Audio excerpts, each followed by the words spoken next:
Good day, I'm Mark Angelo Armanto, and in this video I am going to explain what we did about the activity regarding the MSB and ASB that we passed. Light this bitch up.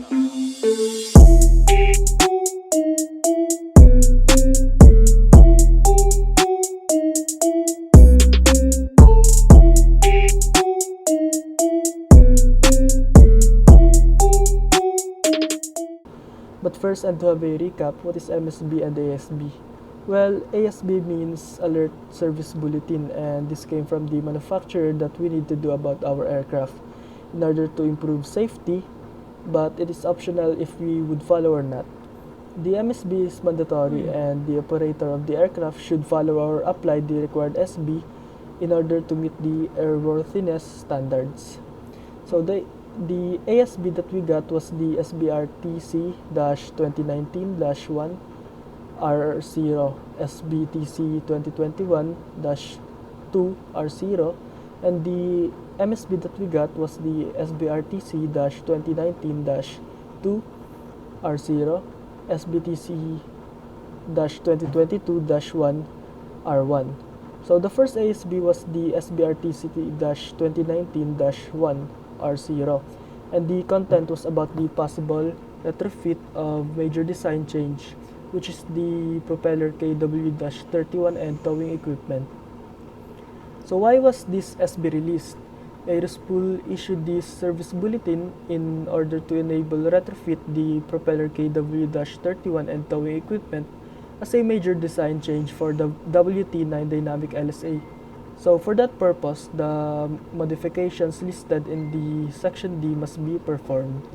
SBTC-2021-2 RO's content is all about installation of optional throttle controller. The reason for this is because the standard throttle controller, which is the D76-100-100A, controls the throttle position by pulling movements for rough adjustment of throttle position, and has the rotary function for fine adjustment of throttle position.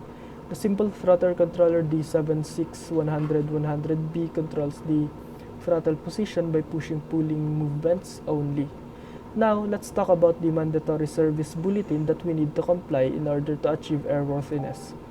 So, the SBRTC-2019-2 RO, this SB is all about the replacement of circlip, which we can find in the carburetor area for Rotax engine type 912. And the reason for this is the aircraft WT9 Dynamic LSA or club is equipped with Rotax 912 ULS2 engines. Due to deviations in the manufacturing process the process, a partial fracture of the circlip may occur.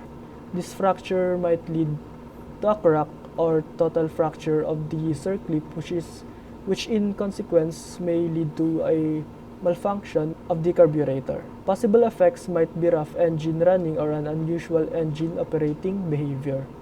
So the last one is the SBTC-2022-1 R1. The content was all about the replacement of pushrod end bearings in elevator or aileron control system.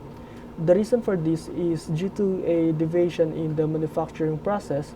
Some of the pushrod end bearings used in the elevator and aileron control system may not meet the required strength specification.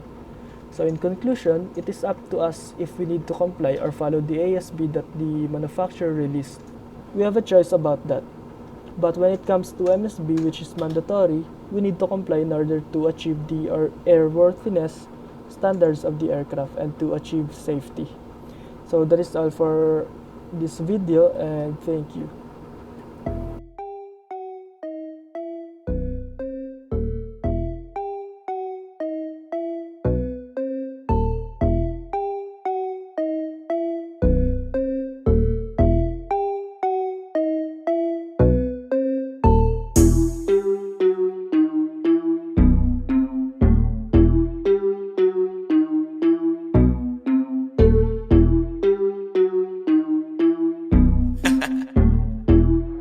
Dark side, light this bitch up.